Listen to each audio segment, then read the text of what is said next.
All right. Hello, everyone, and welcome. It is, what is it, Tuesday, December 4th. And welcome here to, what is it, Tuesday on week 3.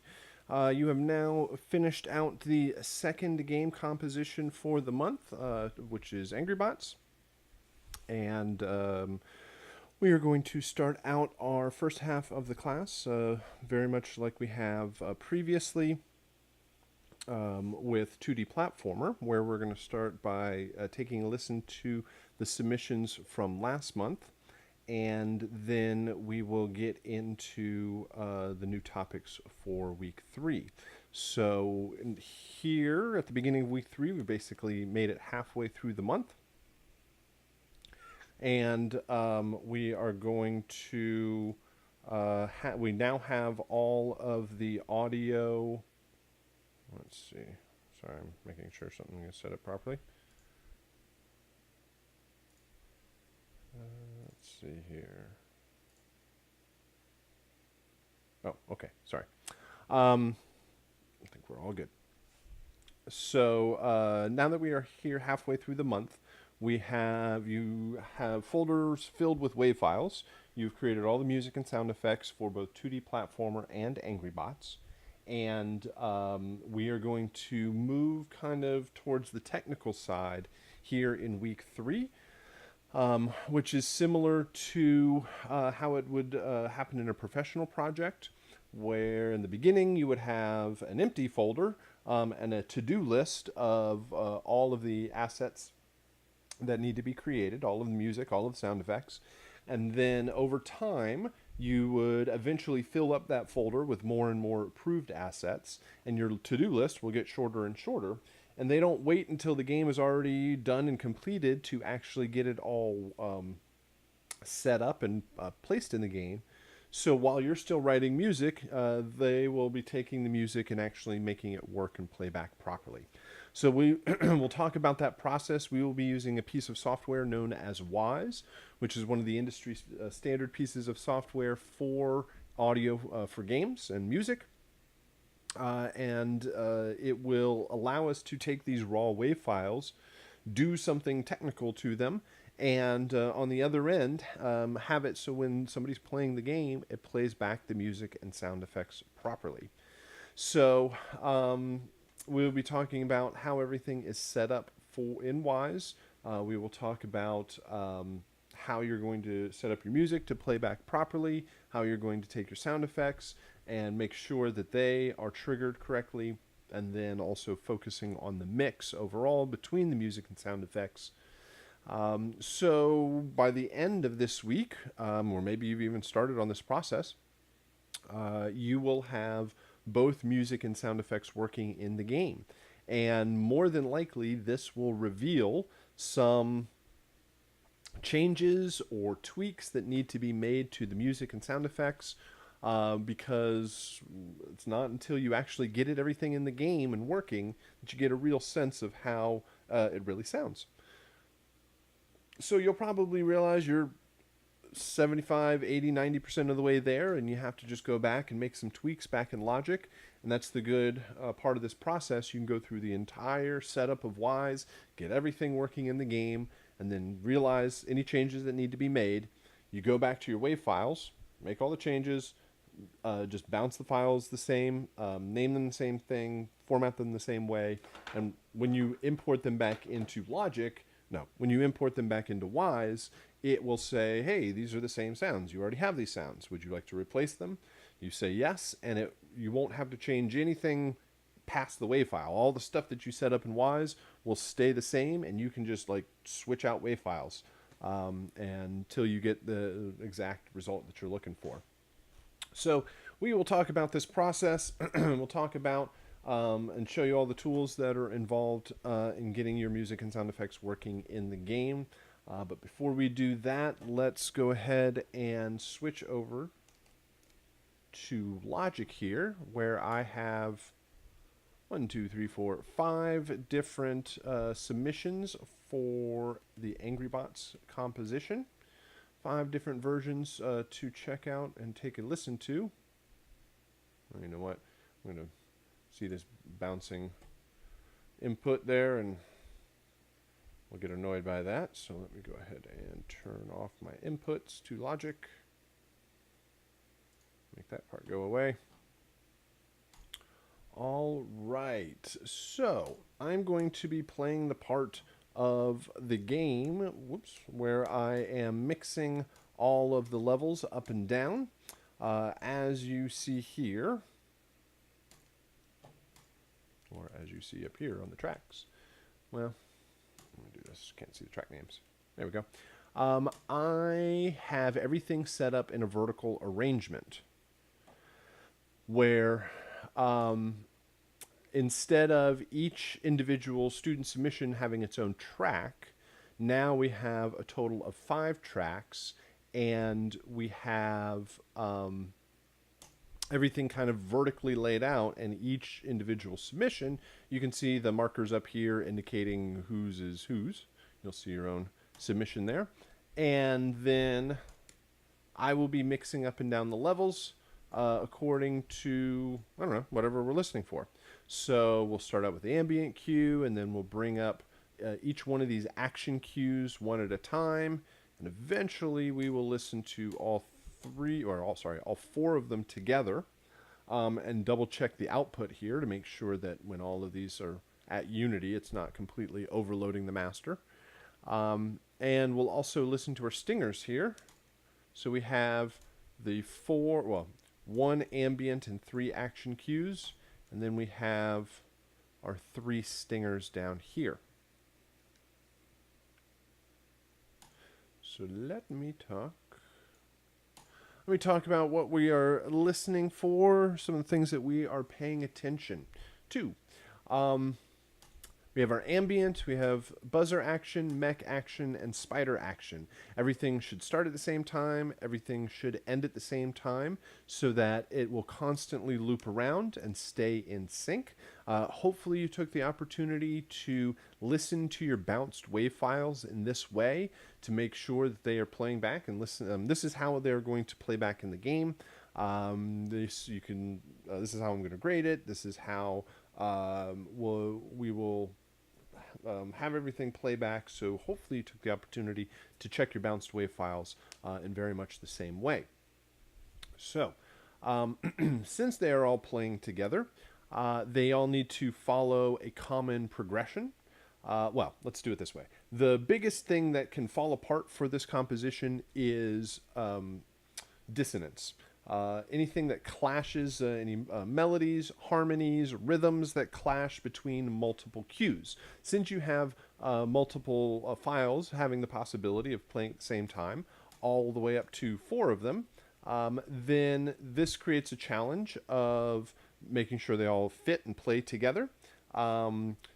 Making sure that each one individually stands on its own, has enough content while playing by itself that it doesn't sound boring and sterile.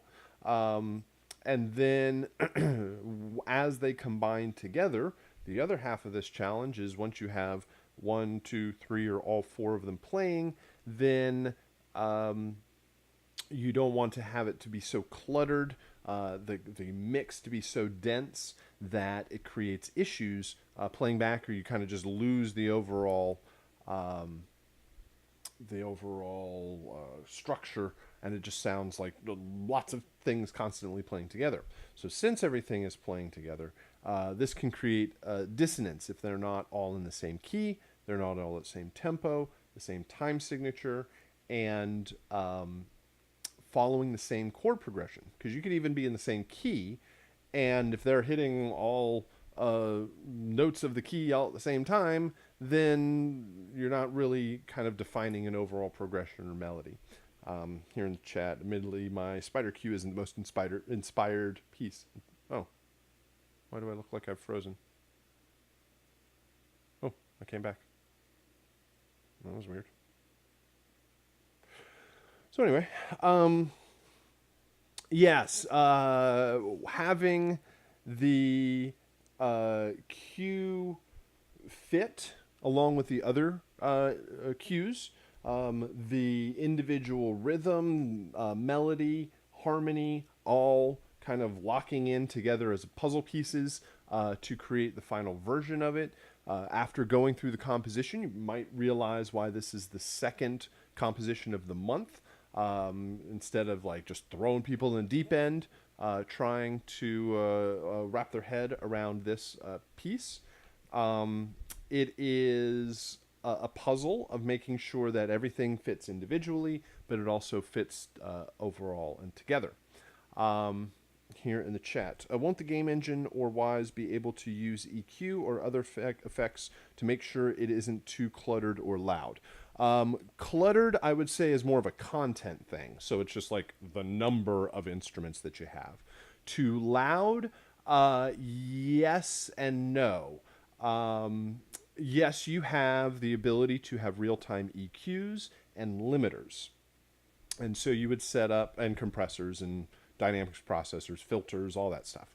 And very often, limiters are used to give like a hard brick wall that says, don't go over this level, don't go over this particular volume. However, it's sort of the same thing as putting a limiter on your master fader, but still just blasting up all of the faders. Yes, it will stay under 0. Yes, it won't go over and start clipping. Well, I mean, it might start clipping. But you're just pushing it so hard into the limiter that it's causing its own set of problems. And that's about as far as we would get into it, where you can apply effects and tweak effects and have plugins and all that sort of stuff.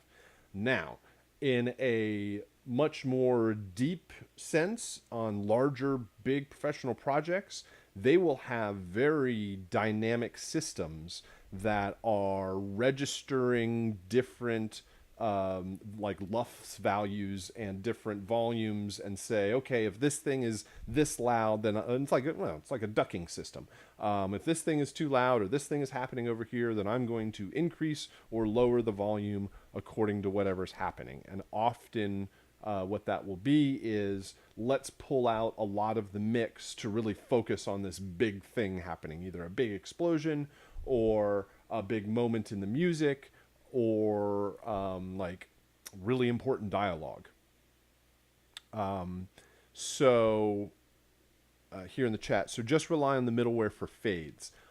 The best best mix that you would have is something that where all of the faders could go up to Unity and sit there, and you wouldn't have to tweak it later on in Wise.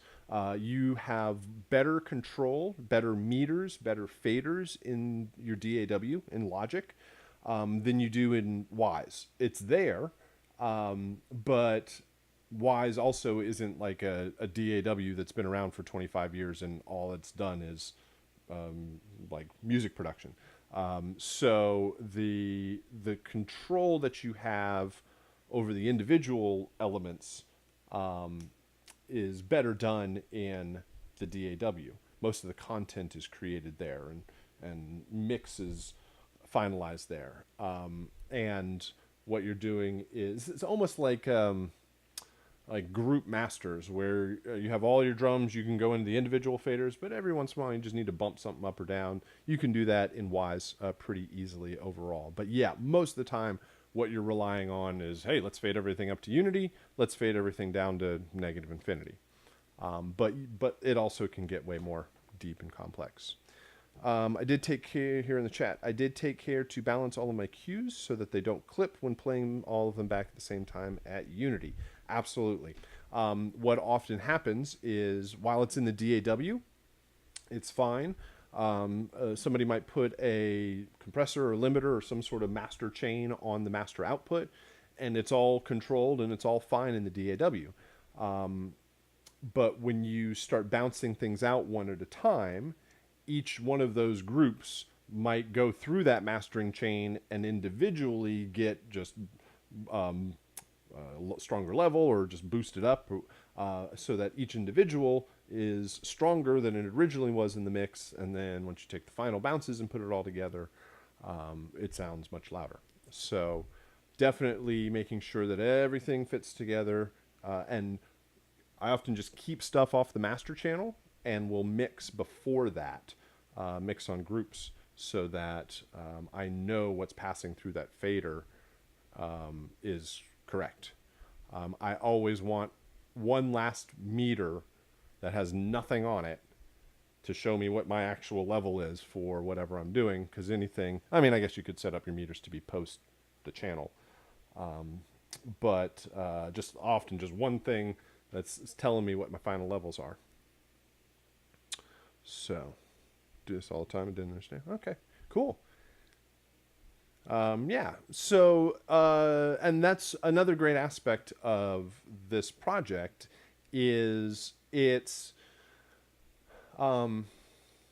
there's a layer that's separate than just the music, right? If I just told you to take, if I gave you the Angry Bots game and I told you make me 2 minutes worth of music, then that would probably not be an issue. I mean, you guys have gotten this far into the program. You guys know how to write music. You know how to take a project and go, ooh, this is a really cool idea, and render it out and make some music.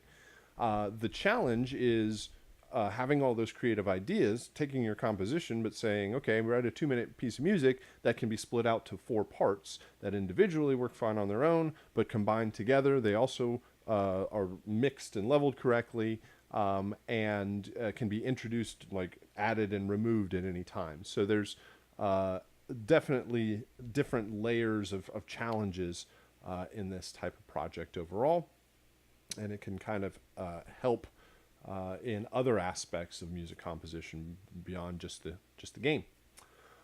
So so let's talk about each one of the cues. What are the overall expectations from the composition and the mix? We talked about the formatting, starting and end at the same time, following the same key, tempo, time signature, progression. Those are the core elements that you need to hit to have it make it work for whatever it is. So all of those things between the 4 different cues, all of those things need to be the same.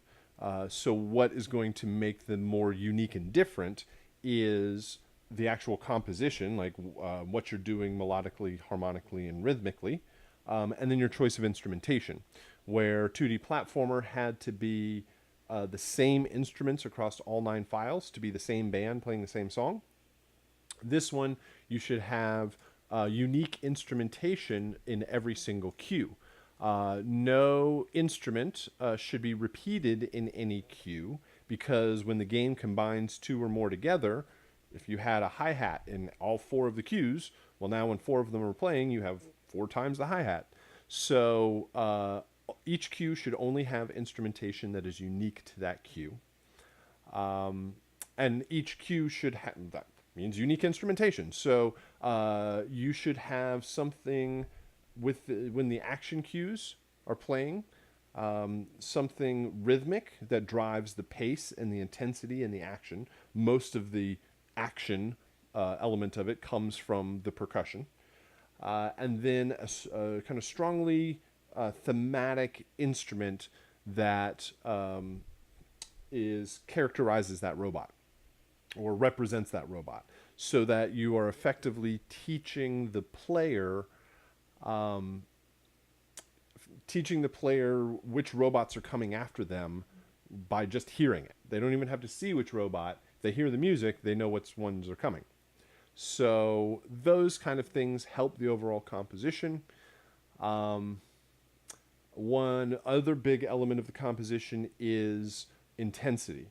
Your ambient can have power to it. It can have percussion. Probably shouldn't have like a full kick, like drum kit.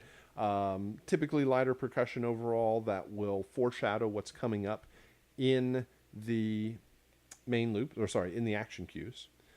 But you can have bass, you can have stronger rhythmic elements in the ambient cue. The only thing is, however big and loud the ambient cue is, you need to have the action cues just be much bigger and louder and stronger than that. So we're really looking for the difference in intensity between the ambient cue. The action cue should be way up here. Should feel like a robots are chasing you around with rocket launchers and lasers and weapons and all this stuff. And you want to feel that intensity coming at that moment. Every once in a while, I get stuff that's really kind of laid back overall. I characterize it as like, hey, these robots aren't so bad. Hey, let's get some coffee sometime. Let's hang out. Or I get like robot dance party, where it's like, yeah, these are really cool robots, and it's intense, but it's like happy party music. So those are some things we got to watch out for. We're still kind of going for that dark and intensity, and then the strength and power from the instrumentation. Then the stingers. Oops.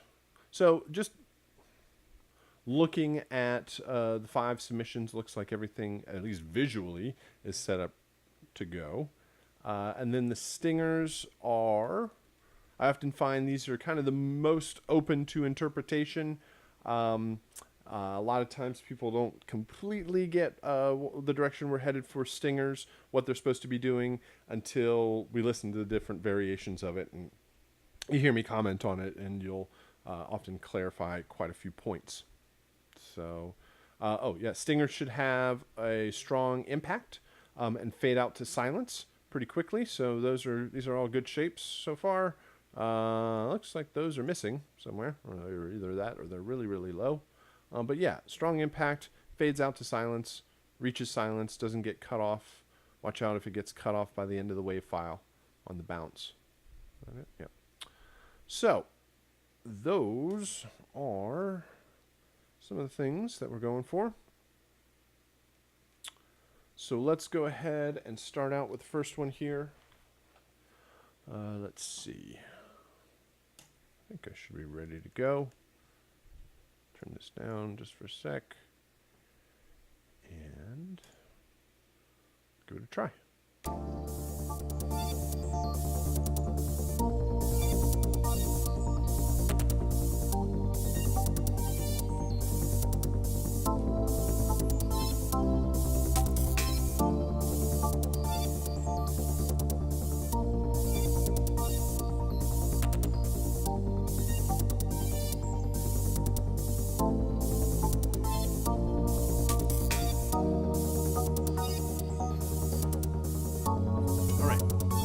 So we got a good texture happening here. We got some cool instruments. We got the hi-hat providing a little bit of rhythm.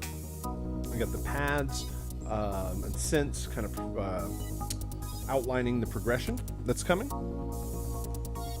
Kind of establishes overall what we have in store. The only thing I would probably do or suggest on this one, there's like a noise swoosh in there. That's pretty cool. Some of the extra little emphasis. Actually, there is a new line that's added. And that would be my suggestion, is to add something that kind of comes in and goes out over time. And I think, is that there from the start? Yeah, added it for the second half. Cool. And then it goes away, right, before it loops. Let's just check the loop.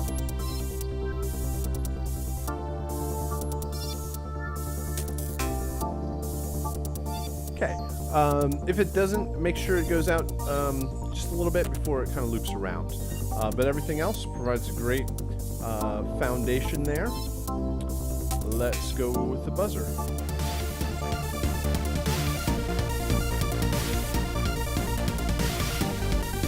All right, great intensity added in. We got the percussion, got the arpeggiated synth.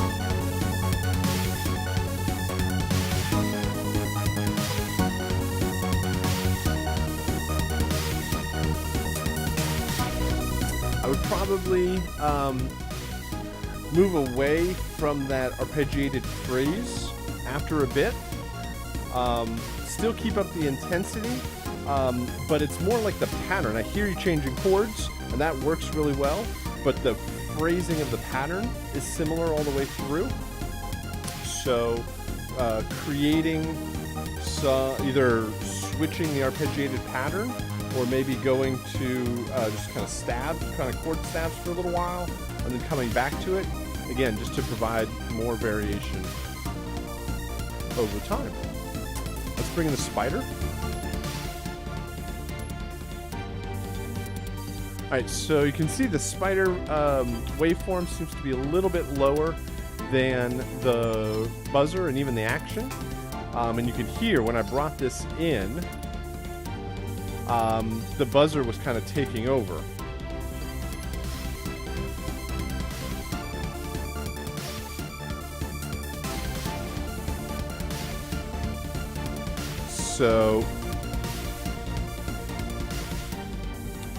So I'd probably just bring up this instrumentation.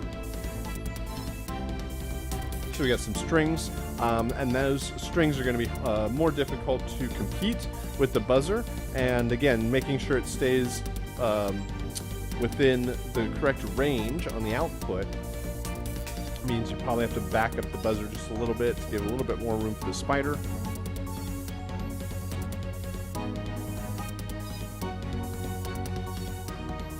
Yeah, and again, kind of change the pattern up of the arpeggiator.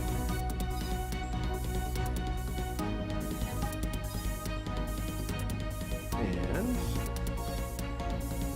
let's try the mech one.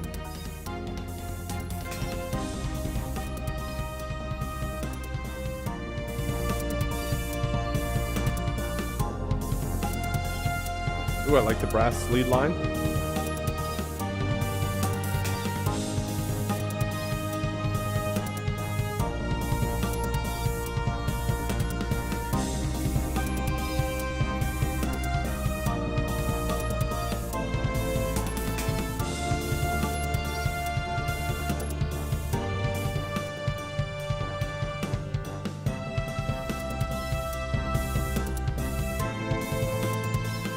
Yeah.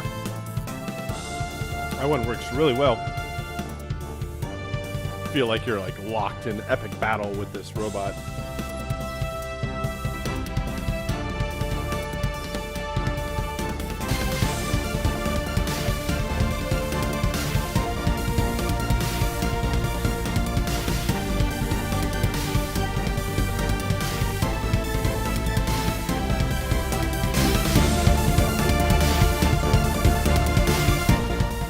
Everything fits. I'd say let's do this.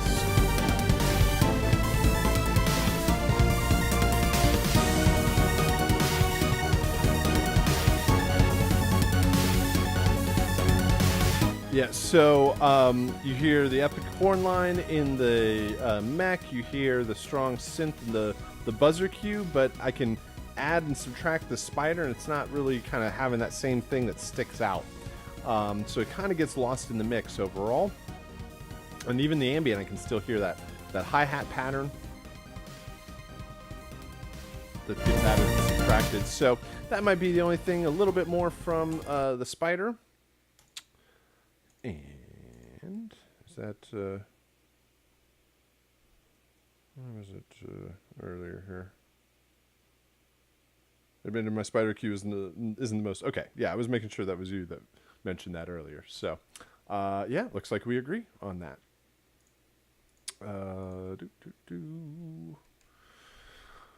3 stingers.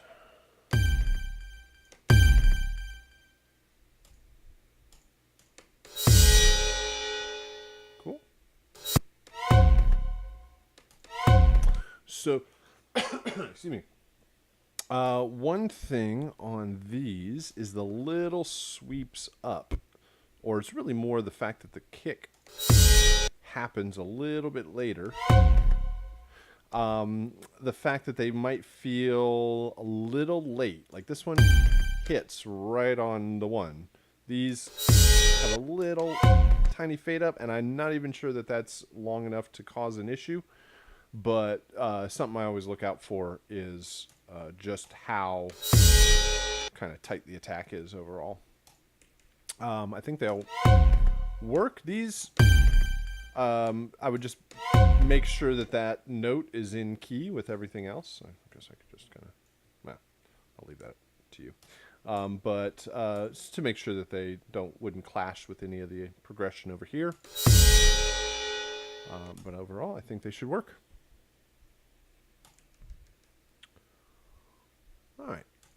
cool. Good place to start.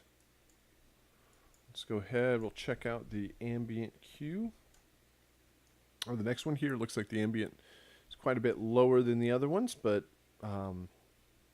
it should allow the action to kind of stick out.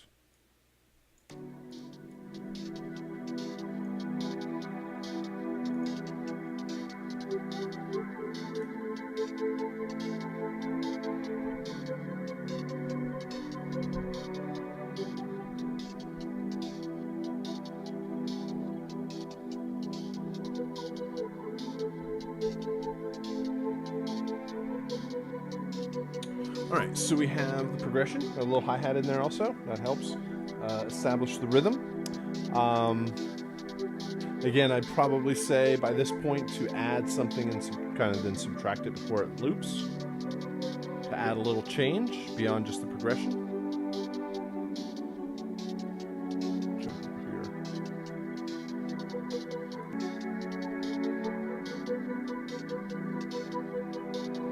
Let it loop. Right, so all that works well. Yeah, so have something that changes over time through that ambient. Then the buzzer. Cool. All right, so good strong rhythm. And we got a lead line.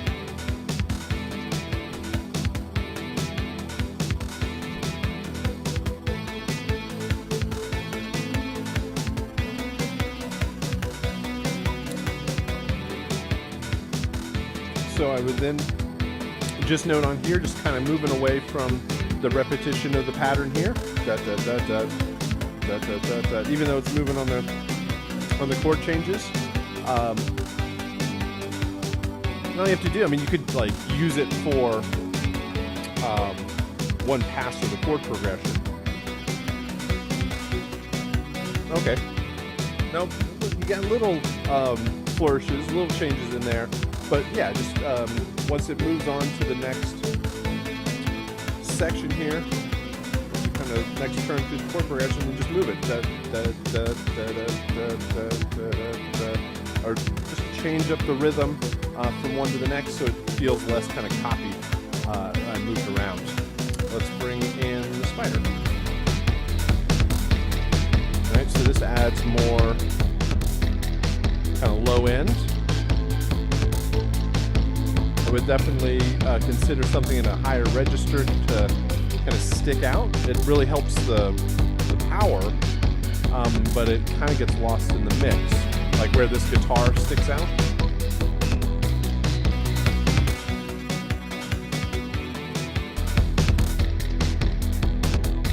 Just would want to make sure that it's not the same rhythmic elements. Like that kick seems to get quite a bit louder when that's added.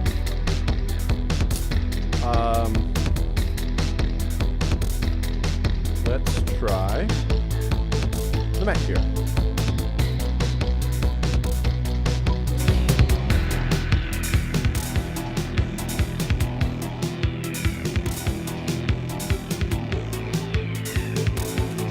Yeah, I'm a bit concerned about the rhythm if it's repeated. Because when I play all these together, I hear a lot of that drum pattern. So if there is a common drum pattern in each one of them, probably the best thing to do is bounce it out to its own like fifth wave file, which you can then combine in Ys so that it's always there. It's just not going to be doubled, tripled, quadrupled when it's played together at the same time. So yeah, you would just bounce it out and then you would layer it with all of the action cues. If that's the case, I mean, if it's different drums in the kit, like it's a different kit, then it's just a level thing and it's just too many kicks, too much kick overall. So, this one as a lead instrument line could probably come up a bit more forward in the mix.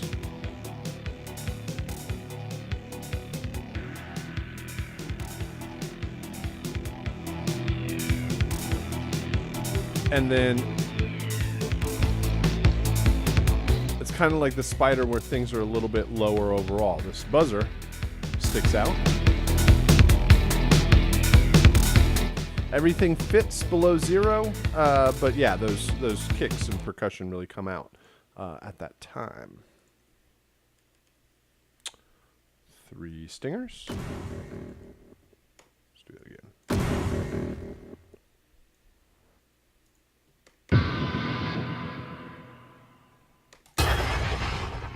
Ooh, I like that one. That was cool.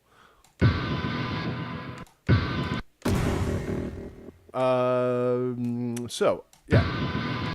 I like this one. It's got a lot of cool high-end and panning and all that fun stuff. This one sounds a little... Maybe it's because of all the kind of high-end and detail in that one. This one feels a little more like lo-fi, or like the high ends is rolled off.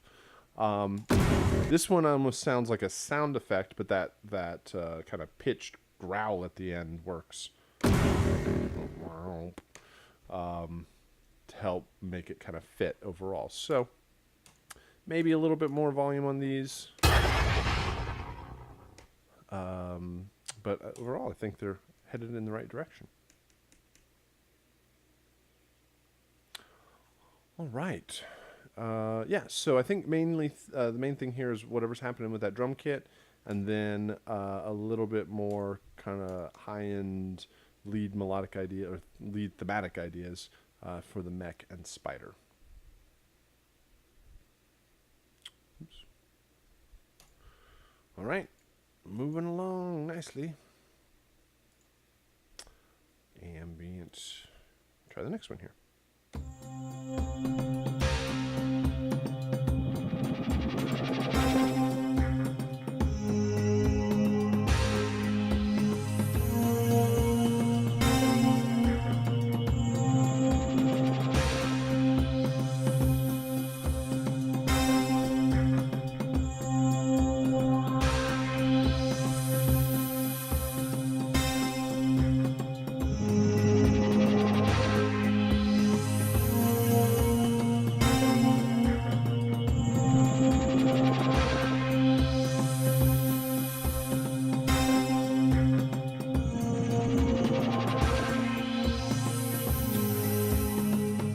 Alright, so my initial reaction to this was like, oh, there's a lot of cool things happening in there and changing over time. You hear all these little kind of sounds that happen here and there, but then it felt like we got a 4-bar phrase of it, and then it kind of repeats that sort of feel. So I would definitely like to hear a little bit more kind of the randomization to it, where things are just kind of weaving their way in and out, because you have a lot of cool little things happening in there. So, and like I said, there's a rhythm, there's progression in there, all of that stuff that foreshadows what's coming. Whoa. Okay, rhythmically that does not fit, or fit kind of in the pocket. Let's see what happens.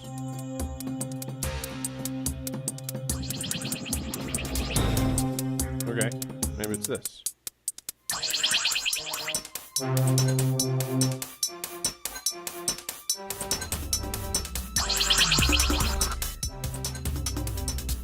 Nope.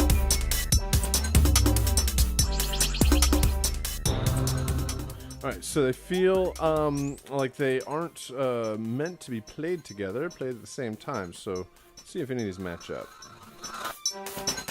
Alright, so I'd say this one, they sound like they're meant to be played together and not separately. So it doesn't feel like there's enough instrumentation, enough kind of density in each one of them. Feels way more on the high end. You got that looping pattern on the string in there.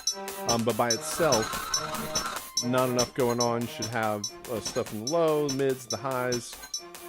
A couple different ranges there. Let's see.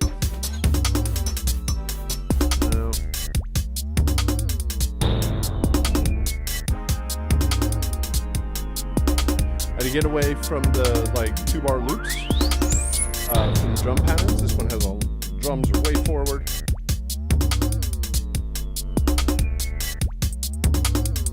This one hi-hat. Oh, hi-hat and synth note hit. Yeah, so individually, they need more content.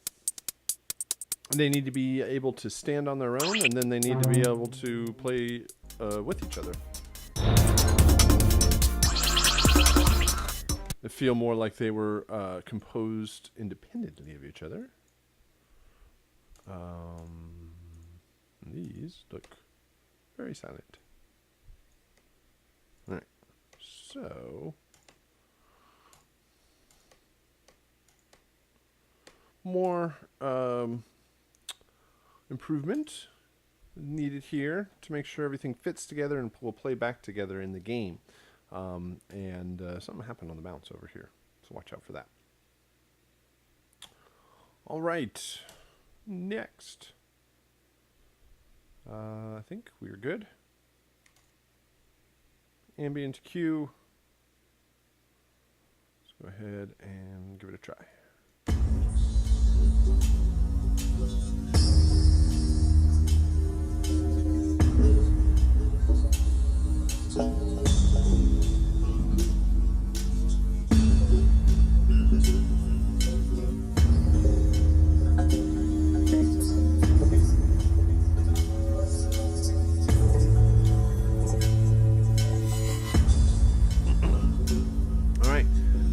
Again, good texture, good like space to it, with the delay and the panning and the reverb and all that stuff. Works good, works well. Plus, you leave a lot of room in the what reverb are you using? That is cool. There's a lot of room in between, like the hits. 1, 2, 3, 4, 2. And so that should give you, like, again, provide that foundation and then boost it up overall. All right, let's bring in the buzzer cue.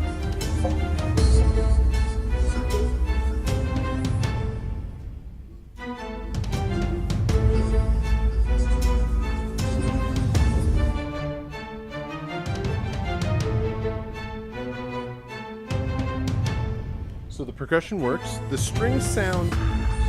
Oh, there we go. I was going to say they sound like it's a full ensemble, but they're all kind of playing the same parts on those short notes. And this having a sustained kind of melodic lead definitely works well to... kind of sort of to paint over and create this consistency across the mix. Like here I would have sustained plus the more staccato lines.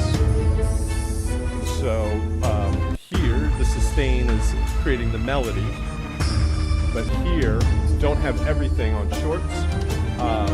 Create some sustain lines in the lower registers with the chord change.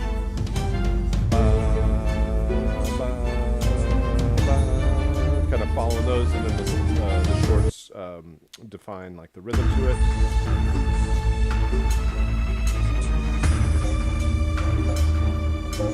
But there's a great intensity there. Spider, here we go.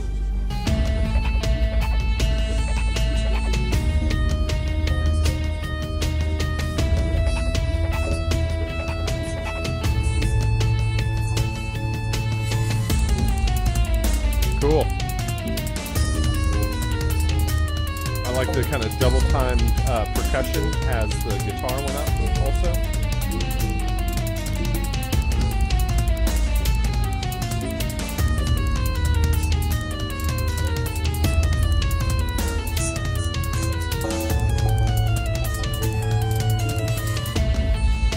So let me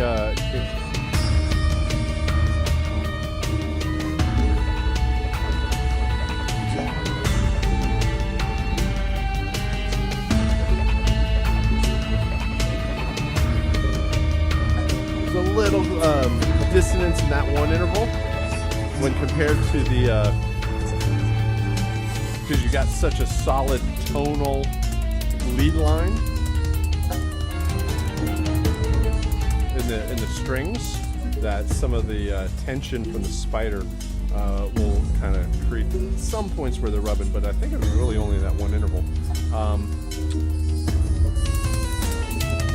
Also, yeah, like I said, I like the faster percussion here. Let's do back.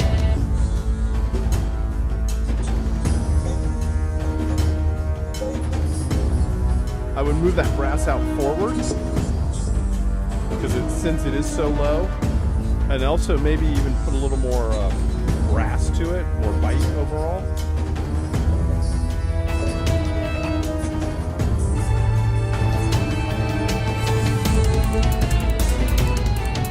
Yeah, because I lose that low end brass. I lose the low end brass when I hear these, the buzzer and the spider, because those higher strings and that higher chromatic line from the guitar creates just more coverage for the stuff down below.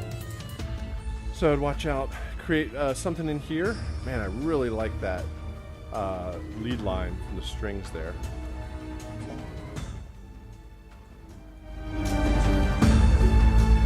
I think you just push that brass out a bit further. Again, kind of watch the mix overall. So let's see how we're doing here.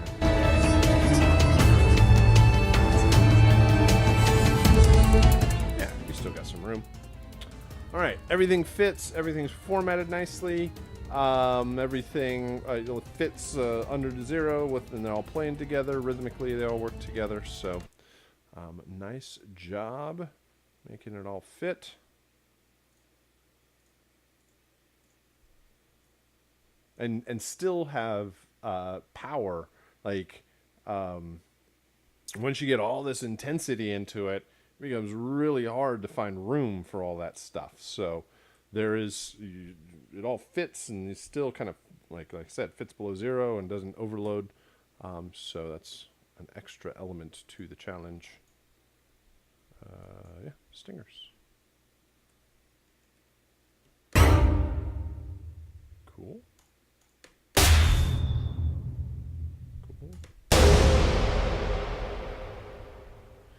All right, so I like there's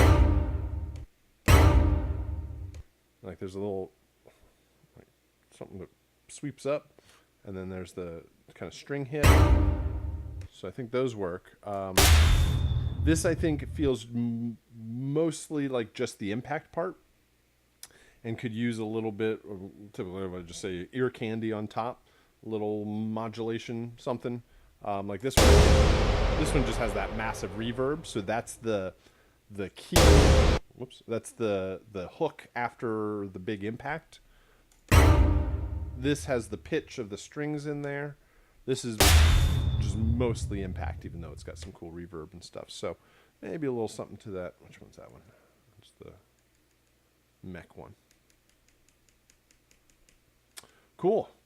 All right, nice work. Lots of good stuff to hear there. One more.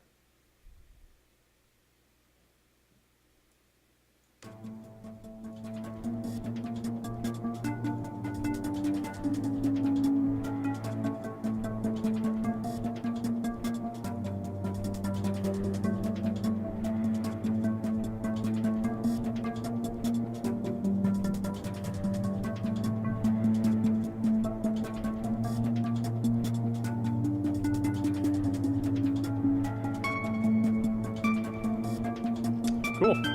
We got that change happens after the first couple of bars.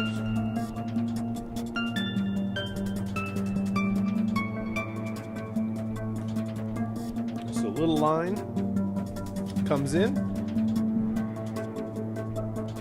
Got the hi-hats, little bit of rhythm. You can hear the progression. Let's see if that lead line comes back. Here. 1, 2, 3, 4. Hey, there it is. Cool. All right, so I think that works. Let's do buzzer cue.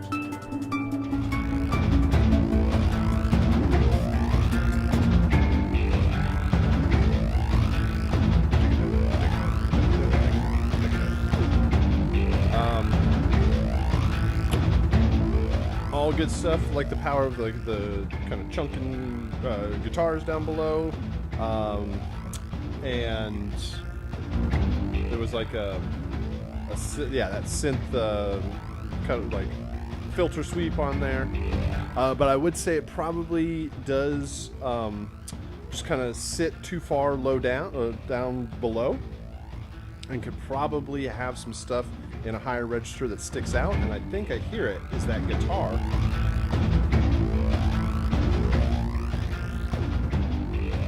Yeah, so there's like almost a clean guitar in the background.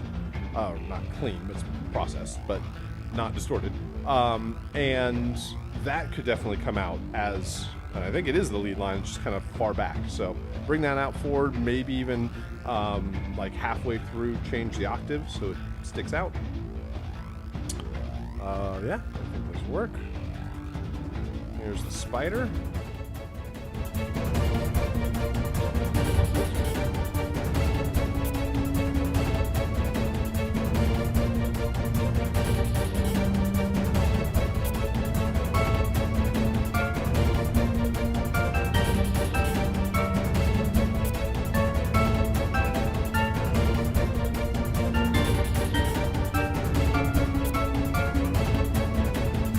Glad that the lead line is in there. One thing that I was initially thinking was the repetition of that kind of 4-bar chord progression.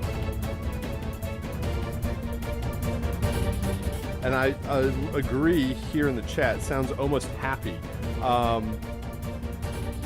There is some major kind of tonality to it, and it's in the kind of upper part of the phrase, the da da da da da da da da da da da da, almost as like, and there's still some the minor feel coming from the ambient cue. It's almost like the relative major and minor playing against each other, and it's like, this is bad, or something bad's happening, but I like it.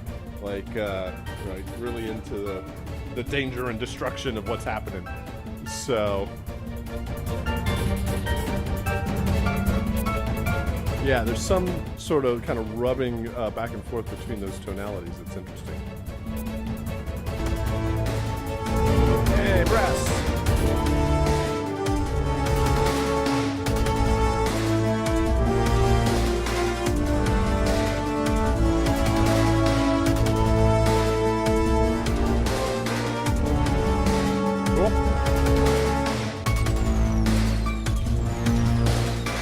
Question, now I gotta do all of the lead lines play at the same time?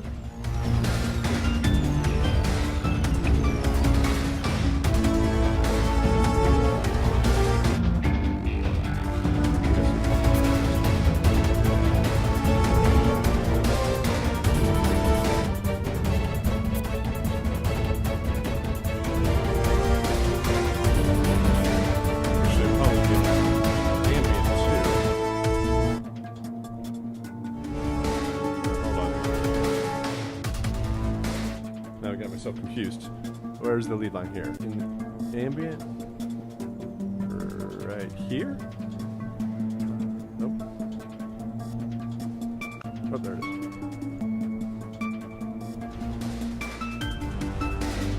Okay, good. So they're not all playing at the same time, which is good. Here comes the brass. Yes. And then the ambient goes away. Okay, cool. This one, yeah, the guitar that come up, and this one.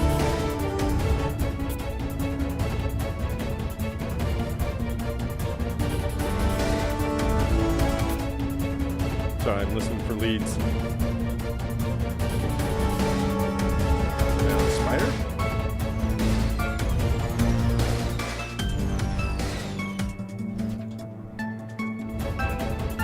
Okay. Cool. So, it looks like lead line of ambient and spider play together, but when they're gone, the mech plays. It does a cool. Yep, it does kind of this call and response thing, which is good. Yeah, I was first thought like they're all playing together and then they're all not playing together. So having them trade off at different times definitely works very nicely. So that creates even more change over the course of the cues in the different combinations also. So again, everything's formatted nicely. I think the buzzer works out very well. The spider, watch out for that repeating progression, and the buzzer could probably bring out that kind of processed guitar. Cool. All right. Excellent. 3 stingers.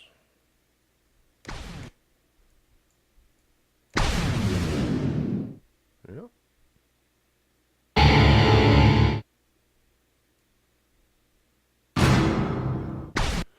Right. So I think the first one works. It's got a cool filter sweep kind of thing happening. This one, I think, has too much dissonance, which, if I'm playing a game and I heard that, my first instinct is, oh no, something bad happened. Well, I guess robots are coming to attack, so that's bad. But like, I messed up or something. I guess you could take it that way. If the robots are attacking, you messed up. But yeah, I don't know. Something about the dissonance is like, I screwed up versus something's happened in the game. I don't know. So might be something. And you know what? It might be when you put it in the context of the game, it makes sense. So just hearing it on its own might be that. And I think the third one is got that kind of just impact sound effecty thing, where it sounds more like a sound effect versus a designed element that's part of the music. So, and there's really kind of a subtle difference about why this is more like a sound effect and that's more like a musical element, but it's got like a pitch and some movement. Not a pitch, but it has some pitched movement to it overall. All right. So great work on these. Definitely have risen to the challenge that this type of composition creates. The part where since everything loops properly, everything was following the same progression, everything rhythmically fits together. That's a huge portion of this. And that's where a lot of the challenge is. And if you get past that part, then we're getting into the more creative, subjective stuff, like which instruments go where and how much intensity are you adding, and does that sound fit the overall aesthetic of the game? Is it too happy? Is it too sad? Is it too dark? Is it too major or minor? Whatever. Those are much better places to be in discussion versus like, oh no, it just doesn't play together. And then you're getting way more into the realm of like, it's open to discussion and what does their client want and interpretation of what they want for their game. And that's always a great place to be. So nice work overall. And again, I think that seeing everybody else's versions, you get individual feedback for yours, but you get to see everybody else's approach to this, and it probably opens up a whole bunch of ideas, things both right and wrong that you probably not ever even considered in your own composition, gives you some sort of insight into how other people approach the project. So nice work. If you have any sort of questions, let me know, especially as you're kind of going through here in week 3, as you're working through Wise. Reach out if you're having any sort of technical issues. Everything is explained in the archive. There is video explanations of that in the assignments. There are step-by-step slide presentations, PDFs that go through in excruciating detail all of the ins and outs. No, the fun detail of all the ins and outs of Wise. So we're going to switch it over to the archive now and discuss all of the new parts of the assignments. But good work here on the Angry Bots composition. Again, remember you have the opportunity of revising your composition all the way up until the end of the month. You also have a chiptune composition this week, which on following Tuesday we'll take a listen to. Anybody's submissions for that. So we do have a new composition coming this week. But yeah, let's go ahead and move to that. If you have any questions, I'll stick around for a few minutes after class. But other than that, I will see you again Thursday. All right, thank you very much. Week 2 assignments into the new Week 3 assignments.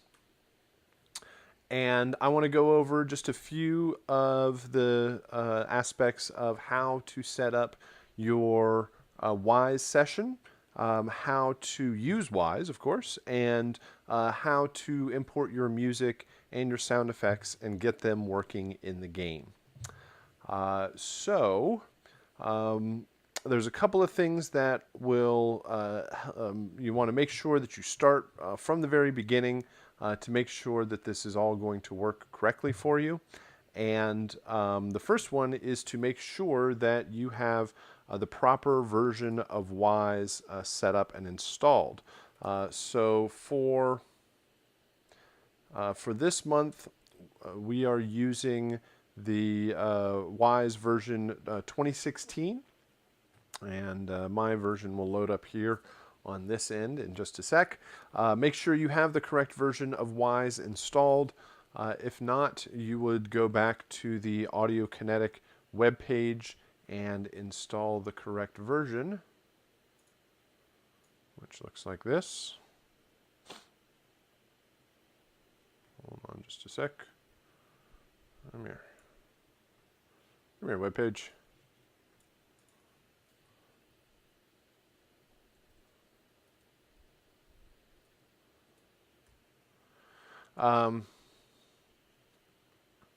You would go to Audio Kinetic's web page and download Wise over here. This is going to download the Wise launcher, which looks like this, the Wise launcher. And in here, you want to make sure that you've gone to Wise. I'll do this later. You go to Wise, and you want to make sure that the version's installed. One of them says 2016 on it. If not, then you can do install new versions and make sure you have a 2016 version installed. It shouldn't matter which one you do, but just go for the most recent one, the biggest number, right? Which at the time of filming is 2016.2.6.6153. Just get the newest one and install that, and when you launch, it will look something like this. So, now, first and foremost, you need to have the correct version of Wise installed, and there's more detailed instructions on FSO to get that installed. The next thing would be to have a couple of files set up on your desktop to make this project work. So what we are going to do is we'll go to FSO here and show you all of the files that you have to download. So let me find that real quick. I am going to go. Let me get to the correct class first.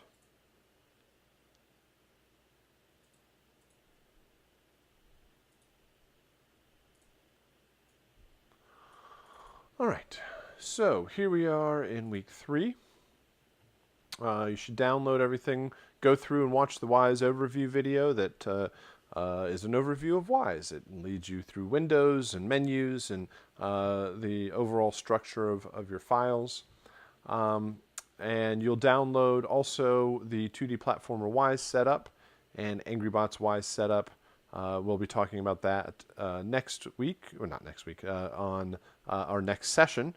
and our chiptune composition, which I'll also talk about today. So let's start out here with our 2D platformer Wise setup. In here, there's a video that will recreate a lot of what I'm saying here. So there's a bit more detailed information there. And there's also all of the downloads for the assignment. There is a PDF that also follows along step by step with all of this process. You can download the video from above, but make sure you download this 2D platformer Wise zip file. This is the session that we will be using. So make sure you have a copy of that downloaded. You're also going to need a copy of the game, which you should already have downloaded. But if you need to find, again, a copy of the game, you can go back to week 1, where we started 2D platformer. Go to the game composition assignment and re-download this zip file. That's where the copy of the game is. So let's go ahead and set up a couple of things that we need to. The first thing I'm going to do is just create a folder. I'm going to do this all on my desktop, and I recommend that you do the same while you are working on the project so that all of the files are easily accessible. I'm going to name this 2D platformer. And in this folder, I'm going to take that zip file that we just downloaded from FSO. I'm going to unzip it. I don't need the zip file after that. So I'll just take that folder. This is the Wise project that is provided. This is what we're going to use with all of the files that we need. So we'll just start with a copy of that. Then we're going to get a copy of the game, as I mentioned before. Go into your downloaded version of the game application and make sure that these two files are next to each other. This is extremely important to make sure that this works properly. If the 2D platformer file is not there, right next to this 2D platformer Wise folder, it will not work, which is also stated here on FSO. In the assignments, if these two files, warning, make sure you have these two files next to each other or things will not work, right? So make sure if you are having any sort of issues at the end of this process, make sure that you have everything set up correctly. And will solve a lot of any sort of troubleshooting you might encounter. All right, the other thing we're going to do is create a folder called Media. And in this Media folder, I'm going to create another folder called Music. If I can spell it right, Music. And I'll create another one called Sound Effects. And this is, I'm going to put all of my music and sound effects in here that I created, just so I can have quick and easy access to those. So let me do that real quick. Let's see. I'm going to go back to my original composition files and a copy of my sound effects and bring them in there, which looks like this. So I'm going to go get all of my music files. I'm going to take a copy of those. Let's try that again. Drop my music in my music folder. I'm going to back up, go find all of my sound effects. Should have 18 sound effects. And I'm going to make a copy and put that in my sound effects folder. And this is for no reason other than to have very quick, easy access to all the files that I need. All right, at this point, I can launch Wise and make sure I open up the project to get started.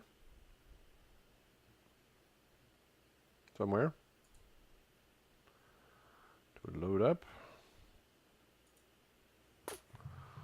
Should just be patient here.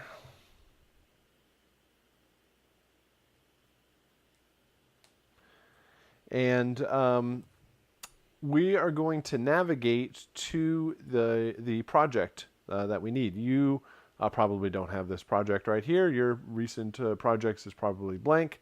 And we just need to hit Open Other, and then navigate to that project, which is on your desktop. It's called 2D Platformer. You're going to go to 2D Platformer Wise. And then you're going to find this 2D Platformer Wise project, the WProj file. This is the session. Double click that, and Wise will load it up. It provides you with all of the setup that you need to get started on the project. So we are going to start out by working on the music. We're going to get that set up. And then we are also going to set up the sound effects. And I will kind of go through it at a quicker pace here. It is explained in a bit more detail in the other videos, but I do want to kind of show an overview of how this is going to work. All right, so we have different layouts that we'll be using. We'll mostly be alternating between the designer layout and the interactive music layout. And I'm also going to be spending time switching between the audio tab, the events tab, and the soundbanks tab. So audio is where all of my audio is going to go. I'm going to import all of my WAV files here. I'm going to set them up and make them work appropriately for the game. Audio is added to events, and events are the messages that are sent from the game into Wise. The game has no idea about your music or your sound effects, has no idea about the audio. All it knows is that if it calls out these commands or these messages, that Wise will respond and play the correct audio file. So all we're going to have control over is when the music begins and when it ends. And this will create all of the interactivity that we need for our music. And then whenever we need a particular sound effect in the game just calls one of these events and it plays the corresponding sound. We'll have to set that up, but that is our overall approach with our events. So audio is attached to events, and both audio and events end up in sound banks. Sound banks are one of the final formats that is used by the game itself. When you are done with your session, you do not bounce a file like you do in a DAW. You create your entire composition and you bounce out the final version. Here in Wise, you are going to build the project. And when you build the project, it creates a couple of files that the game can use to actually play back while somebody is playing the game. When you go to sell and distribute your game, you do not want to have a whole bunch of loose WAV files sitting on the game disk that everybody can steal and change and have access to copyrighted material. So instead, these sound banks will encrypt the files. It will take all of your WAV files, all of the data that you put into Wise, and encrypt it in something. It's not really a zip file, but it can kind of sort of be thought of as a zip file, where it's a file that contains a whole bunch of other files that is encrypted and compressed, and also is set up to work on multiple different platforms. So Wise speaks the language of a Nintendo Switch or a PlayStation, a Sony PlayStation, or a Microsoft Xbox, or an iOS or an Android device. It speaks all of these different languages, and the sound bank converts all of the files and is the file that the game actually uses. So this is just a quick overview of the types of files we'll be interacting with. So I'm going to start out by creating the music system. Setting up the music to work properly in the game. we have two events, when the music begins and when the music ends. So already set up in the game, when the game starts, it calls out this command or this event called play music begin. So when the game starts, this is what we want to do with your music. You have 3 intro files. The game is going to randomly choose one of them. It's going to play that file. Then when it's done, it's going to transition into the main loops. Then there are 3 main loops. It is going to randomly choose a main loop file and play it all the way through until it's done. Then it plays the next main loop file. Randomly chooses another one, plays all the way through that, and then it'll randomly choose another one, and keep doing that forever until the game is over. When the game is over, when you when you lose all of your health. The game is over when the character falls off the level, kind of falls into the sludge down below. When the game is over, musically, we want any music that was playing, we want that to stop. And then when it does, then we're going to play one of the 3 ending cues. Randomly choose an ending and play it. And then it will play it once, it'll stop, and then the whole game will start all over again. So that's a general setup of our music. We start out in the audio tab here, and we are going to drag our music to drag our music to this default work unit in the interactive music hierarchy. We have a master mixer hierarchy, we have an actor mixer hierarchy, we have an interactive music hierarchy. I think these are long, drawn-out ways of saying something pretty simple. The master mixer hierarchy is all of our buses. This is our master output bus. If we had a dialogue bus, a music bus, a sound effects bus, if we had different groups of sounds or instruments or music together, this will contain all of our buses to organize it. Actor mixer is all of the sound effects. When we set up all of our sound effects, we're going to drag the WAV files here. We are going to set them up appropriately. The interactive music hierarchy is for the music. So basically we have buses, sound effects, and music. Each one of these has something called a default work unit. And we actually will not be using these default work units except for to basically organize our files. We are not, the basics of a default work unit allows multiple people to work on the same session at the same time or at different times. So you can, a default work unit is a unit of work. It's some files, it's some process that you want to do, and you are going to take that work, move it over to your computer, work in your session, and then bring it back into the main session. Since everybody is working on their own individual projects, we're really not using these to their full potential, and it's not necessary. But if you were working on a large team, it allows you to separate the work that's done by everybody and still bring it back together in a session that makes sense. All right, so we're going to start out with our music. I'm going to go back to the folder where we created and imported all the files that we needed, or kind of organized all the files we needed. I'm going to go to my music here, and I'm going to drag these into the interactive music hierarchy. And I am going to drop them right on the default work unit here. So I dragged all of these files down here right on top of this default work unit. And this audio file importer window pops up. Right now, the default is perfectly fine, and we can hit import at this point. There's a lot of settings that you could set up here if you had specific uses for the files, but the defaults will work just fine. We can hit import. It's going to import all of our files. We now see our music endings, our intros, and our loops in Wise. And we need to set up a way for these files to play back together. Right now, they're just individual, so we need to group them together in certain ways so that they play back correctly in the game. If you were going to load up a whole bunch of music for a party and you put it into iTunes or your favorite music player and you wanted to sequence them to play in a certain order, you would put them in a playlist. Playlist is a very common term for kind of sequencing music together.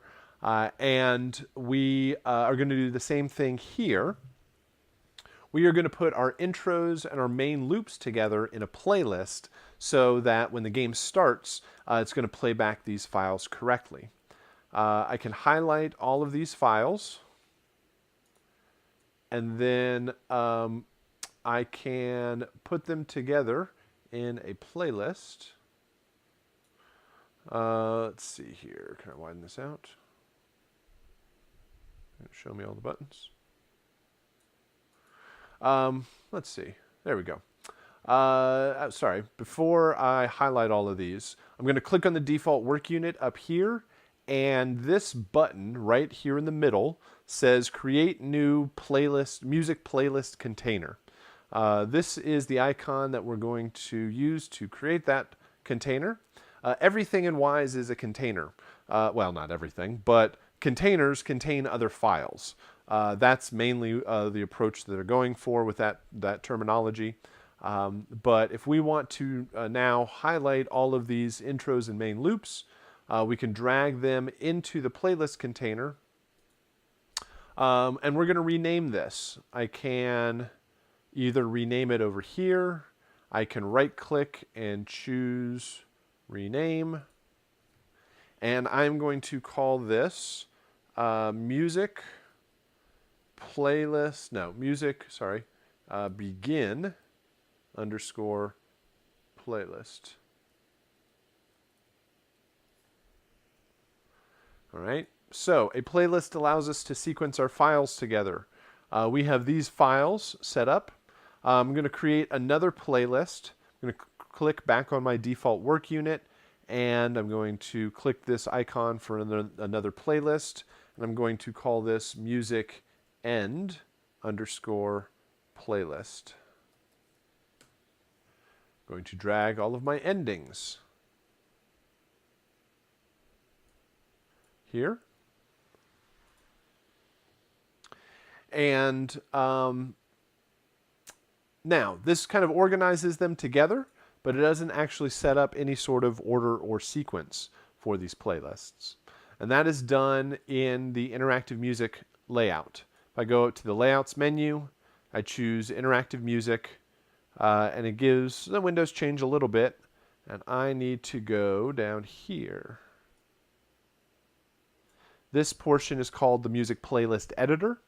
So if I click on Playlists, I can see the appropriate order of all the files. So I'm going to start out up here, Music Begin Playlist. It's empty right now, so I'm going to drag in all of these intro files one at a time. Unfortunately, you cannot select and highlight multiple files at the same time and drag them in. Just click on each one of them, drag it into the playlist. If you accidentally click off of the playlist, you'll see these waveforms. If somehow you get lost in here, you see these waveforms, always click back on the playlist. We'll get you back to the playlist editor. This is one of the more tedious and difficult aspects of making this work, is just kind of navigating around. Make sure you always select back to the playlist, and you can have your 3 intros and your main loops playing here. All right. Now, this playlist says sequence continuous. That means it's going to play these in a sequence continuously. It's going to start at intro 1, and then it's going to play intro 2, then intro 3, then main loop 1, 2, and 3, which is not at all what we want to do. So let's start here.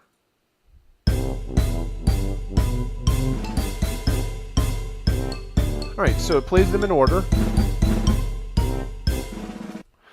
Which is, like I said, not at all what we want.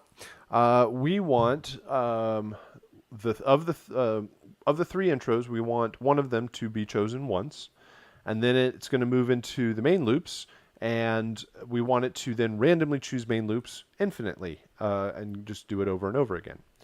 So we need to group these files together. We have the intro group and the main loop group. I am going to click on my sequence continuous segment up here, so I guess it would be a group. I'm going to create new groups. Sometimes if it puts a group inside of another group, you can just kind of drag them out of each other. You want to make sure that each of the groups are on the same level. So we're going to drag these 3 intros in here. Intro 1, 2, and 3. Oops, I missed.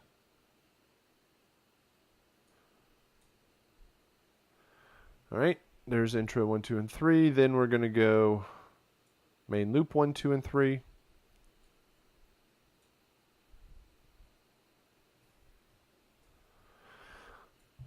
All right, so this still doesn't solve anything because, again, sequence continuous plays them in a sequence continuously. It's going to go from the first one down into the first group here. It's going to play 1, 2, and 3, down to the second group, main loop 1, 2, and 3, and then be done.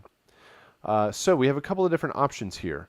We have sequence continuous, sequence step, random continuous, and random step. So we have sequence, the words sequence and random, and continuous and step. Sequence means it plays them in order. Random means it plays them in a random order. Continuous means that when the first one is done, it'll play the next one. Step means that you have to hit play each time, or you have to trigger the event each time for it to move forward. It will randomly set something up or play it in sequence, but it has to be poked each time to make it work. So in this case, the top layer needs to be sequence continuous because once it goes from this, we want it to go down to here. But when it goes into the intro group, we want it to randomly choose it, but we only want that to happen once. So we're going to choose that to random step. So it's going to randomly fire one of these off and play at one time, and then it's going to go down to the next one. This one we're also going to set to random step. So it's going to come down to this one, randomly choose one of them, and only play it one time, though, which is not what we want for the main loops because we want that to go on infinitely. So there's this other column over here called loop count. It says how many times do you want it to do that thing. And for the main loops, you want it to do it infinitely. If you hit the down arrow on this second main loop group, you can switch it to infinite, and it will play through this section. It will randomly choose one of them, fall out, but come back through this loop infinitely for as long as the game is being played. So let's try this out. If I click this main music begin playlist and hit play, it's going to randomly choose an intro, but only do that once, and then jump down into the main loops and hopefully do this infinitely.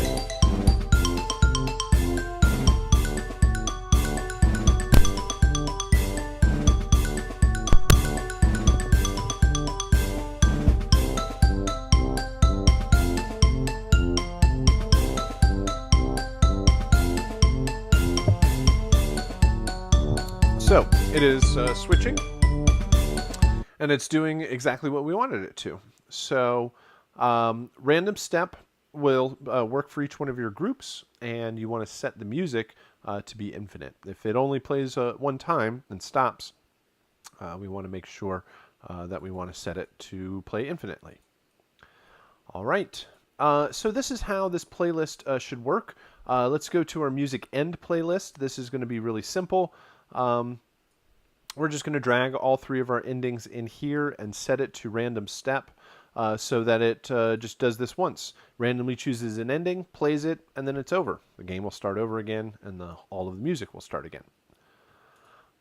All right, so this is how the audio is set up, but this doesn't set up the events. Once we have the WAV files controlling as we want them, I'm just going to go up to Project here. I'm going to do Project Save. We should have probably done that a while ago, but save. Also notice that it's not Command S, it is Control S to save properly in 2D platformer. For reasons that The application kind of thinks it's a Windows application, but it's just wrapped and running on Mac. So I just typically just go hit File Save to be sure. All right, now we have set up our audio. Now it's time to move on to the events. We have two events. We have music begin and music end. So setting up the music begin should be pretty straightforward. All we need to do is to play this music begin playlist. So let me take a step back here. Events have actions. There's anytime you click on one of these events over here, you're going to get access to these double arrows, and you have different actions like play, break, which will allow you to kind of pause and move on to the next thing. Post event, which will allow you to trigger any other events. You can stop, you can pause, you can mute, you can change a bus volume, you can change an individual audio file's voice volume, you can change the voice pitch, you can add a low pass filter, a high pass filter, you can change mix states, you can turn on and off switches, change game parameters. There's a lot of different things that you can do from these events. Remember, these are the messages that are sent from the game. The game knows nothing about your audio file. It just calls out these different events, and Wise takes care of the rest. So this music begin playlist, we want to play something, and then we hit browse. When you hit browse, it may look like this. It maybe looks like this, and it's kind of grayed out. Doesn't look like there's anything to choose. But if you go to the, let's see here, where is it hidden? What did I do here? I do play, browse. I go to the actor mixer hierarchy, and the interactive music hierarchy. I'm in my music. And I want to play this music begin playlist. Once I hit OK, well, actually, you want to play the music begin playlist. You do not want to play any of the individual files, or it'll just play that one file. You set up all the interactivity in the playlist, so make sure you trigger that. At this point, if I hit play, it will play that event. Notice it says play music begin down here in the transport, so you know which event you're playing. And it starts playing that playlist. And it gets to the part where it randomizes, and it will do that infinitely. So next is the end playlist. The end event. The first thing we want to do is we want to stop the music begin playlist. Anything that was playing, no matter where you were, when the game is over, you're going to turn it off. So we have the play event. We also have a stop event. We want to stop just this one file. We don't want to stop everything. You could stop all of the audio in the game if you wanted to. Probably wouldn't be a very good idea right now. But we hit stop, and we want to stop that music begin playlist. That will cut off the previous music. Now we want to play. And we'll hit browse again, and we want to play the ending. Oops, let me try that again. Hit browse. We want to play the ending cue. All right, so when the game is over, it's going to call out play music end. That's going to stop the music that was playing and play just one of the random files in the end playlist. All right. So that should set up our music. Let's hit play. Let's hit begin. Let's go over to the ending.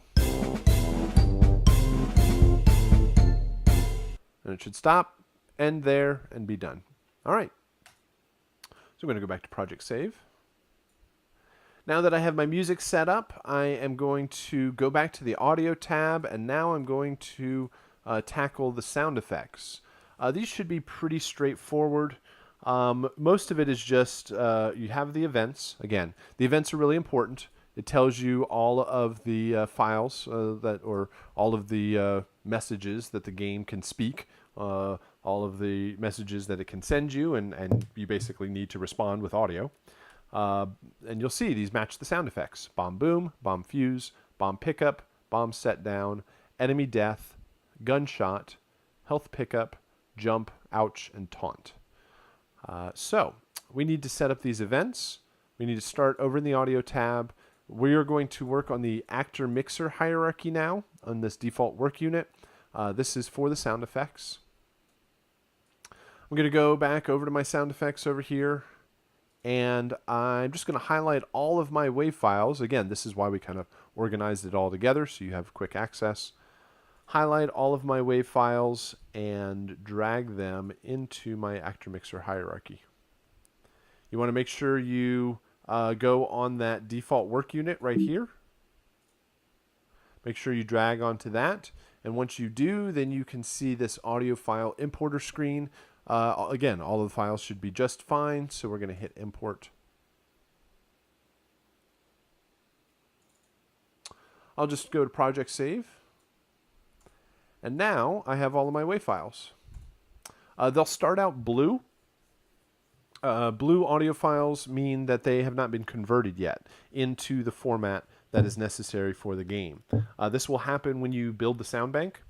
One of the things the sound bank does is compress all the files, convert them, change them into any formats that are necessary.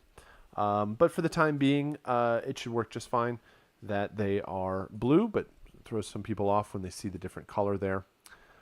So most of these are fine. If I just go ahead and play a sound, we hear the sounds being played.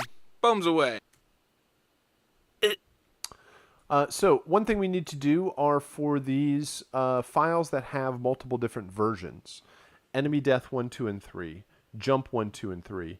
Ouch 1, 2, and 3. And Taunt 1, 2, and 3. We want them in a single event, or each one of them has their own kind of single event. We don't want the 3 files to be played at the same time, so we want to randomize them. So we're going to click on this default work unit again, and up here, this icon that looks like all the little dots at the top, this is called a random container. And a random container allows you to randomize files. Anytime it asks, it's just going to randomly feed it a file. So we're going to create a couple of these, and I'm going to name them SFX Enemy Death. Probably don't need to capitalize everything. Then I'm going to create another one. Each time I'm going to click on the default work unit. I'm going to click this icon here to create another random container. And I'll just create a couple of them, so I don't have to keep going back. All right, the next one, I am going to go SFX, and I'm going to name this Jump. I'll just right click this time and do rename. Oh, let's try that again. There we go. This time I'm going to call it SFX Ouch. And the last one here is SFX Taunt. There we go. So I'm going to take all of my enemy death files. I'm going to drag them into enemy death. I'm going to take all of my ouch files and drag them into ouch. I'm going to take all of my taunt files and drag them into taunt. Going to take all of my jump files and drag them into jump. All right, so this should get all of our audio files set up for the game. I'm just going to, again, go back to Project Save. Now all we need to do is set up the events, which should always, each one of these should be real simple to do. So all we need to do is go ahead. We are going to play a file. We can hit Browse. And this time I'm going to go up here to my actor mixer hierarchy. This is Bomb Boom, so I'm going to choose Bomb Boom. You don't even go to the next one. You don't even have to hit play in this. It'll just do it automatically. If you hit Browse, this is Bomb Fuse, so I'll set that one up. This is Bomb Pickup. I'll hit Browse, and I'll choose Pickup. I'll go to Set Down, hit Browse, choose Set Down, go to Enemy Death, hit Browse. This time I want to make sure I choose the random container. Do not choose the individual files. You want to use the random container itself. So I'll set that one up. There's enemy death. Here's gunshot. Browse. shot, health pickup, browse, health pickup, jump. Again, I've selected the jump random container. Ouch. Select ouch random container. Taunt. Select taunt random container. All right. Now I have messages. Seem to work. All right. At this point, I am ready to go. I can build the game, or I can build the project and test it out in the game to make sure everything is playing back properly. And this is done by going to the Layouts menu again, and we're going to choose Sound Bank. And over here in the Sound Bank, you'll notice that there's one sound bank here called Sound Bank. It is set up for the Mac platform, and the English is set to, the language is set to English. So we're ready to go. All we should have to do at this point is hit generate. And when you hit generate, this message will pop up, and it says evaluation mode. Sound banks contain 27 media items out of 200. It gives you this generic message, and it should have built all of the files correctly. The way you can test this out is you go out of Wise, and you go to this game application that we brought into this folder.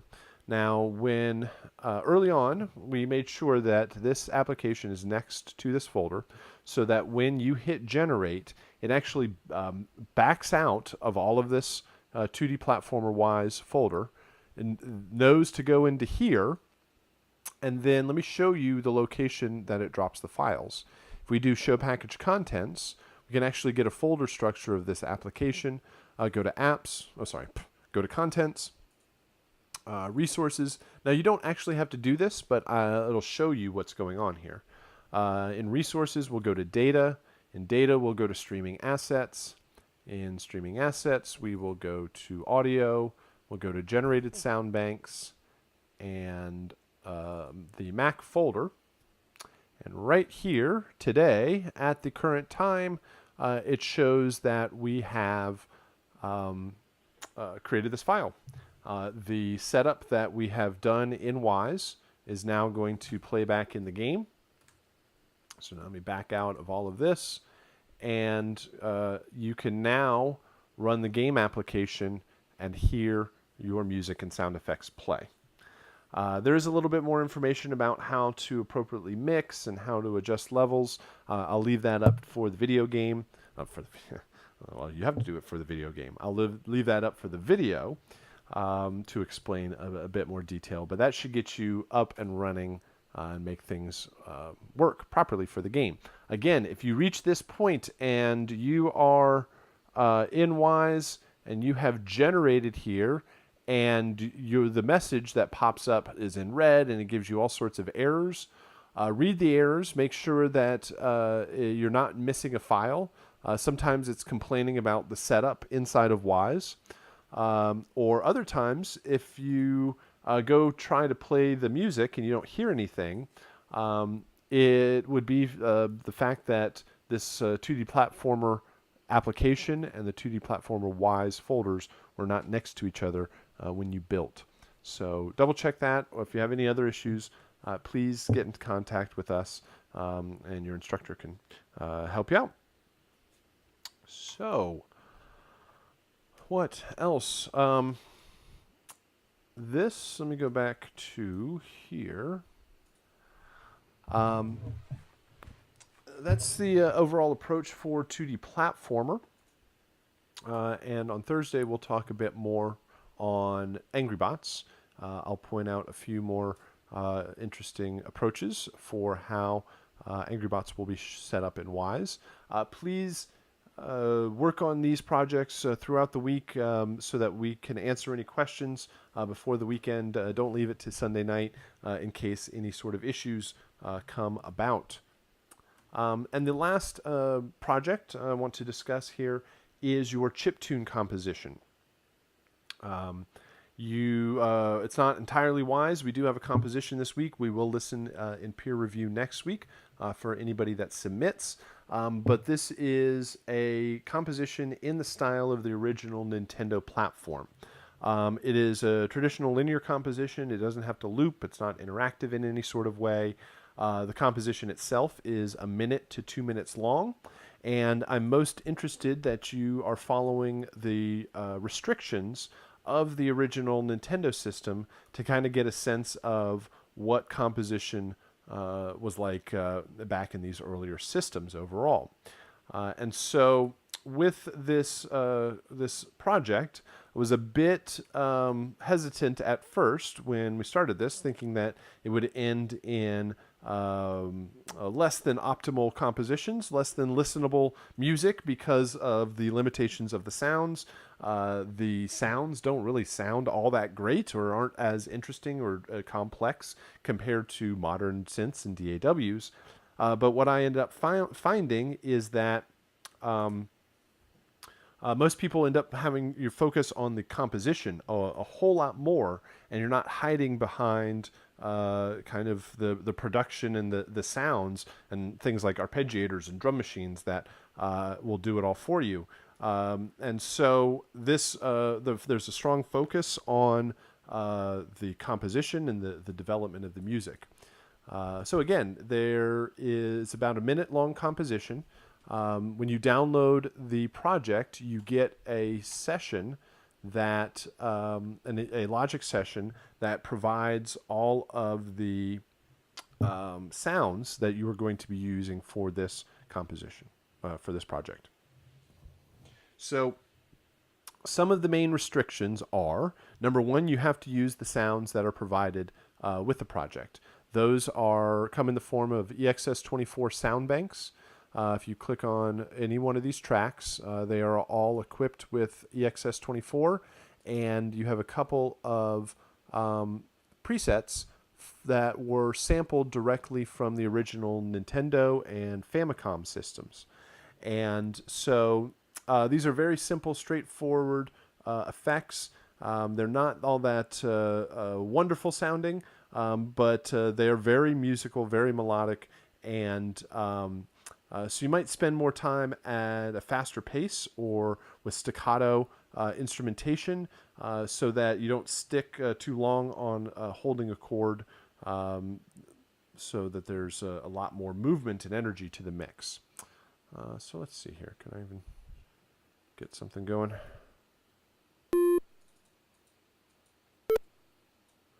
So provided are a couple of chiptune sound banks. Let's see here, like drums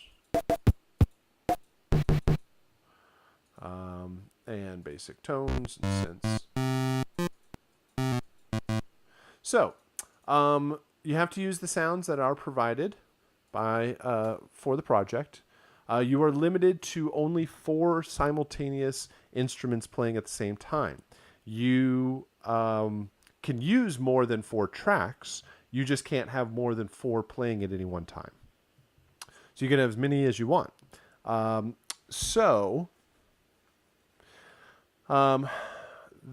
Four. That means one of them has to be a drums, one of them has to be melody. You need drums and melody at some point in the composition. The other 2, you could have drums, bass, harmony, melody. You could have drums, harmony, melody, melody, or like drums, harmony, melody, counter melody, or drums, melody, melody, melody. It depends on how you want to approach it. But you can have any combination as long as you have drums and a melodic idea. Of course, the progression, the melody all need to develop over the course of the minute or so composition. You can have more than 4 tracks. You just need to make sure that they are there's only 4 of them playing at any one time. What else? So you have to use the sounds. You're limited to the number of tracks. You have to have drums. You have to have melody. Oh, the melody has to change at some point. In order to do that, you're probably best to duplicate a track. And let's see, track.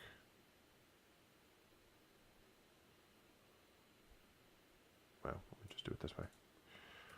I'm thinking too hard. So duplicate the track and then use another sound for your lead melody, but only 4 of them playing at any one time.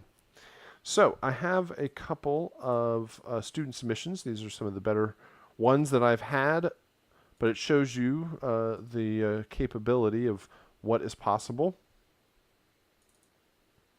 So here is the first one. Let's do it this way.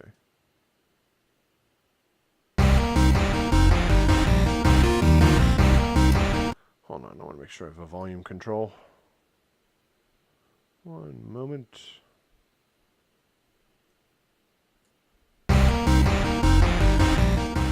Alright, so this one really shows why faster, more staccato movements and a faster pace overall works very well to maintain energy from the cues, or maintain energy through the piece.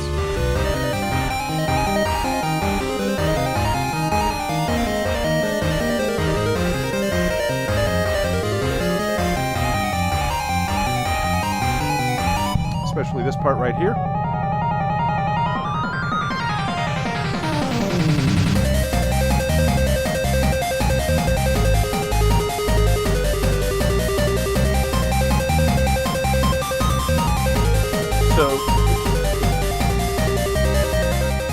So faster arpeggiated parts, like arpeggios moving through the chord changes, work well to outline and give a lot of material to pull from.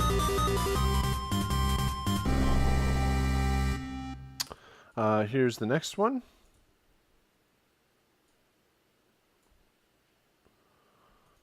Let's see, let's try this.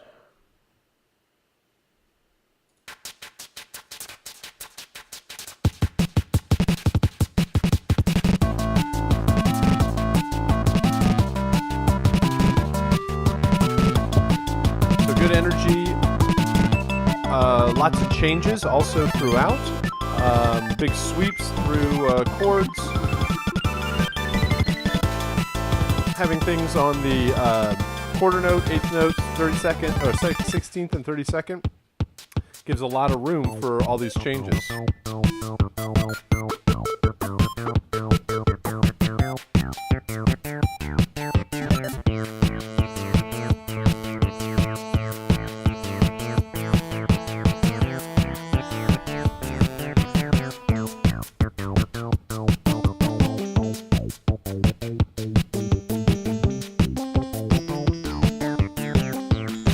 So, and each one of these is only 4 tracks playing at any one time. They're just constantly switching their sounds back and forth.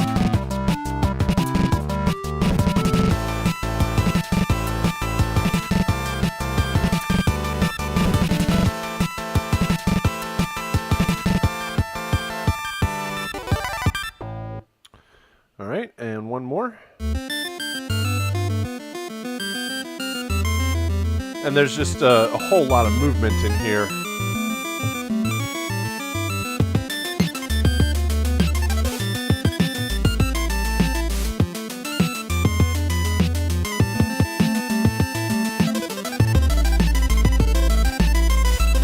Again, these are kind of really classic chiptune approaches where you're repeating the notes or doing quick sweeps through arpeggios.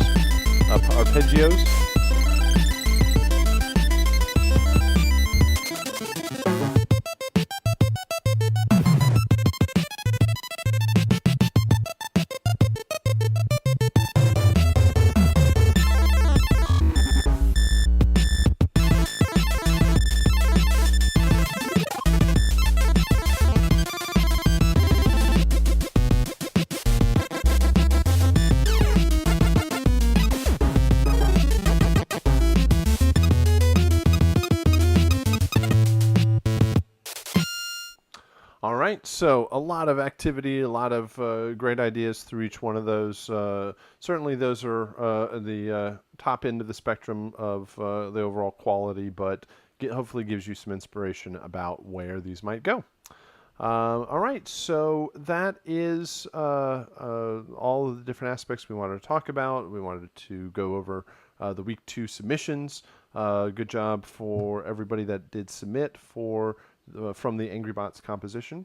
And hopefully it inspires more people to submit for our chiptune peer review that we will do next week.